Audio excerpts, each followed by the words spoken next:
Blackstone Audio presents Where is Bianca? By Ellery Queen. This book is read by Traber Burns.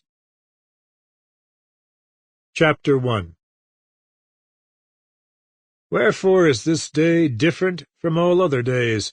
Corrigan was to ask himself before the day was over, vaguely remembering the rituals of some of the Jewish boys he had palled around with in his youth. It turned out different, all right. The girl, or woman, it was hard to tell, brought into the morgue by the meat wagon, spelled the difference, and a disagreeable difference it was. But that was later. Corrigan's day began in the usual way. He left his bachelor pad in the Brookfield at 8:03 a.m., jockeyed the bulky self-service elevator down to the basement parking area, got into his deliberately meaningless black Ford with its powerful interceptor engine, and nosed it out into the sunny street, reaching for the two-way. He reported in briefly to the communications center on the top floor of headquarters, and then hung up to devote himself whole-mindedly to bucking the New York traffic.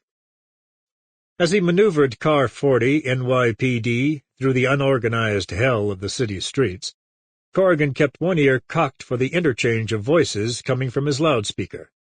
None of the calls concerned him. Nothing was said about the discovery of the girl, or woman, in the sewer, or the routine delivery of her dehumanized body to the morgue. Downtown in the frowning old headquarters building on Center Street, Corrigan exchanged the usual top of the morning with patrolmen, plainclothesmen, and detectives. "Hi, Mac." "Captain." "How's Molly, Joe?" "Great, Tim. The kid's almost 8 pounds.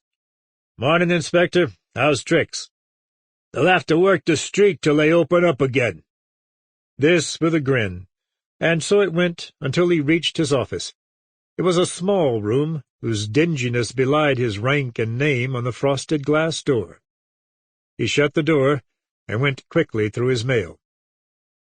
Corrigan did not look like a police officer. He was an unostentatious 5 feet 10 inches, with a build that suggested he spent an hour or two a day at some businessman's gym. He was wearing a smart, dark, Madison Avenue-type suit. His features were all angles, their sharpness softened by an amiable expression. The authority was in his eye, which was brown, steady, and watchful as a boxer's. But he could mask it, and when he did, he almost contrived to look like any one of thousands of executives who stopped into side-street bars in late afternoon.